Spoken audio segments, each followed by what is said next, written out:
The preacher stands at the pulpit before the congregation, and he's dressed very well. His hair is tidy, his nails are clean. His wife sits in one of the front pews with his 4 or 5 very well-behaved children. He's an example to us. And every Sunday he tells his congregation something about what the Bible means, and they follow and listen and take it on board. But the Bible is about a personal relationship with Christ. So he's usurping, really, the authority of Christ.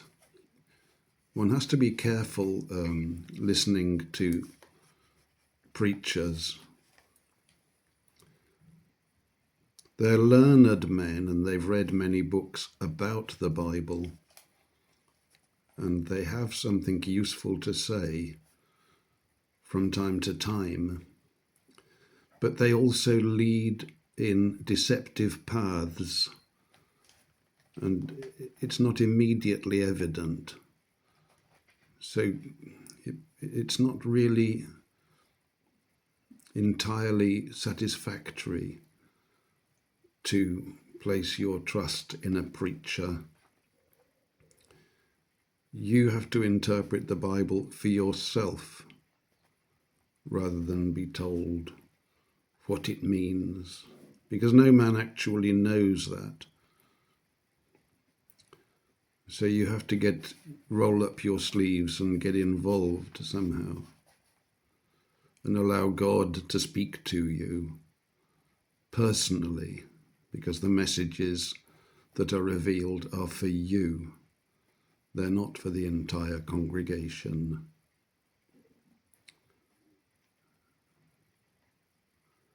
That's one of the reasons I don't go to church. I'm sure I could find a more faithful Bible-believing church in Birmingham than the one at the end of my road, which is really just something like a branch of the Women's Institute. But will anyway lead astray. They always do. They're creating a centre of power and authority that is unjust. All that it is the Bible. But they put their stamp upon it. That's how it is at the moment. But our people we have an individualistic spirit, I think. And I was meditating upon this because, to give an example, you don't want to have an argument with a man of the Islamic faith, because suddenly you will find that you have an argument with 30 or 40 of the Islamic faith, because those people are clannish. They form family clans, and they come out and defend one another. It just takes a phone call and suddenly they are before you. And the same occurs in the Sikh community. They have this clannishness. One of the reasons why they're dangerous, of course, because we are English, we don't call upon our brethren any longer to come and defend us. We call upon the Lord. We don't really form clans. They did in Scotland, I suppose, but I don't know whether it's quite the same.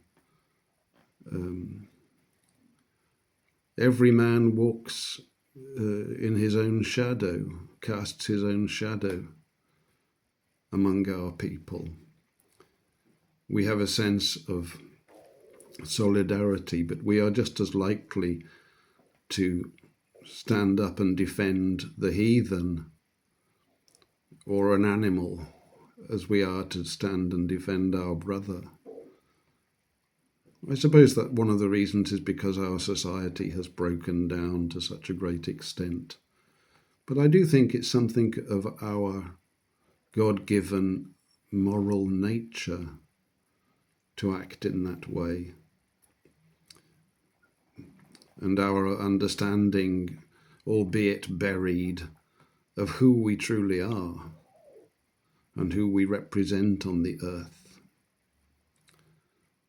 So forming a clannish army is not really under our hand, but we will follow a righteous king. And when a righteous king arises, then our enemies will flee before us because of the fear that we can somehow cast into the world. But currently we're at a disadvantage, but we are gradually rising up. We white men of the world, and learning the terrible nature of our affliction, and learning how to reverse the situation that lies, the wickedness that lies upon the whole earth.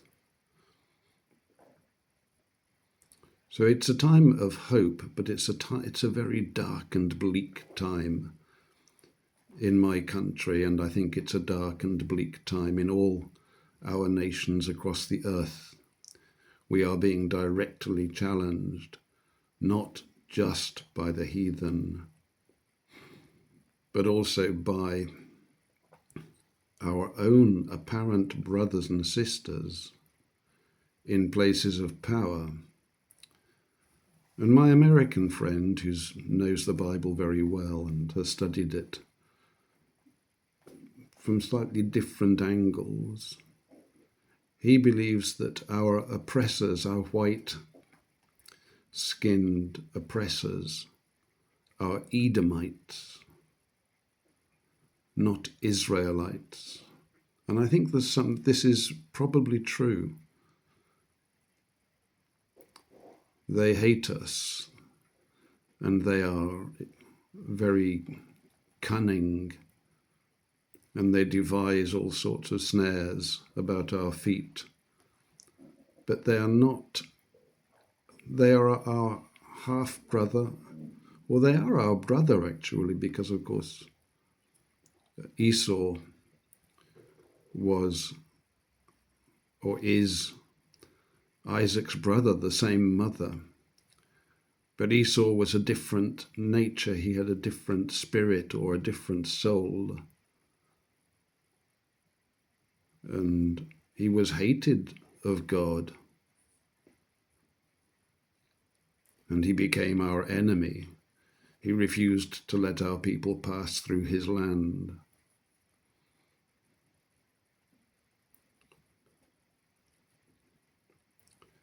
So we find treachery apparently within the camp, but they're not really our people.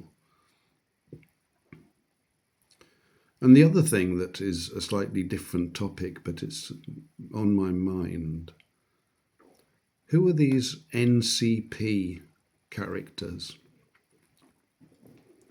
The non-player characters, NPCs. Are there people in the world without a soul? Are there soulless people in the world who will never amount to anything, who will never believe, never understand, because they cannot? They just lack the necessary the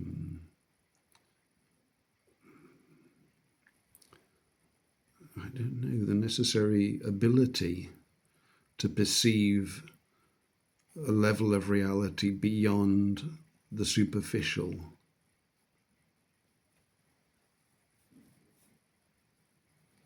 I read that Carl Jung believed that the soul is something that is formed. We grow a soul, and we grow a soul when we have the courage to gaze into the abyss and to see our hopelessness, to be terrified, and then to reassemble ourselves. We have a sense of our mortality. And Jung claims that it is that perception that is the birth of the soul. But I don't believe that's actually biblically sound, and of course I don't think that Jung was a follower of Christ. He followed different mystical beliefs. He was a New Ager, you could say. But meditating upon it, because there are people that their ontology is pure objectivism.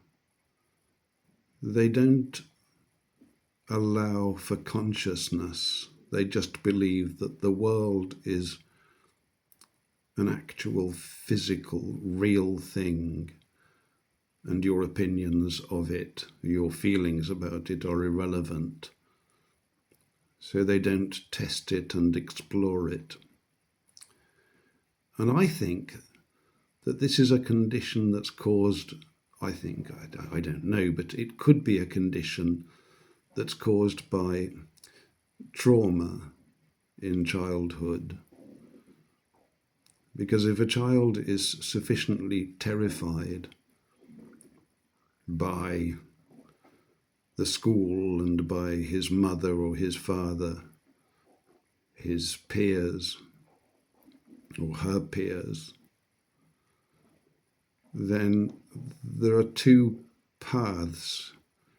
Either the desperation of loneliness and the facing of the fear, or the denial of it, and therefore just constantly reinforcing a two-dimensional vision of the world and not allowing the consciousness, not allowing this layer of interpretation and feeling when we interact with other people and with the world, when they interact. So perhaps they've been frightened overly, and then they've become trapped by the persona. They become trapped by a set of imperatives as to how they are to behave and who they are. And their curiosity is blunted. I think there may be people of that nature,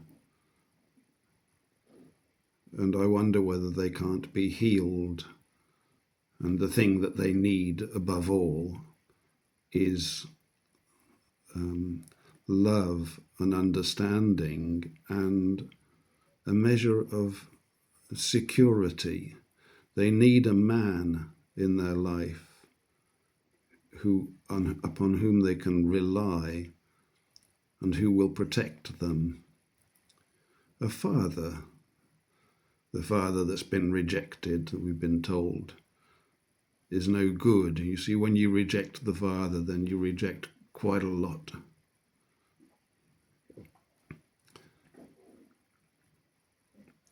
I didn't reject my father, he rejected me. And that put me in a perilous position, but I was of the nature of the sorrowful child and the lonely child. And so I examined the edges of reality quite a bit. And then, of course, when you think you have got it down and you know what the world is, then you can take a hallucinogenic substance and your world will again crumble into pieces. I don't know whether you can recover from an experience like that and still have no consciousness of your soul. Although, of course, there are many deceived men and women who have opened up their minds to demonic influences through the ingestion of hallucinogens. They're powerful and also dangerous.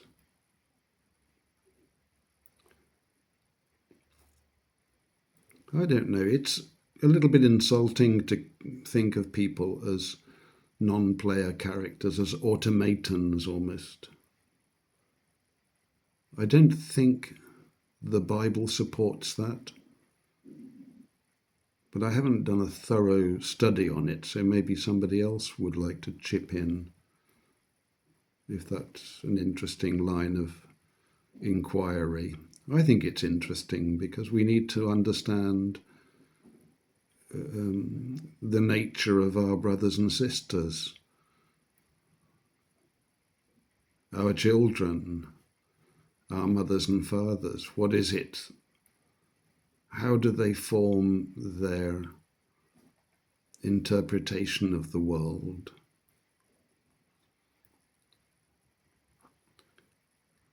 In order to interact with somebody, you must have some understanding of that.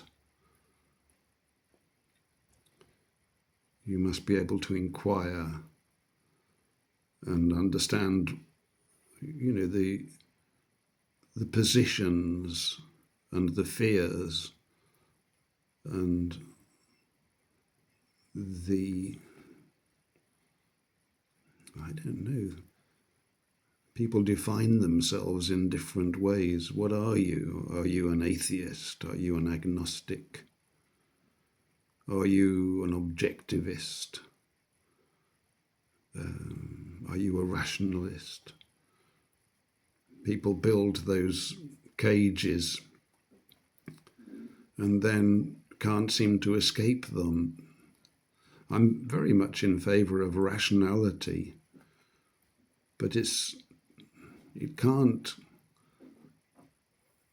take you everywhere, can it?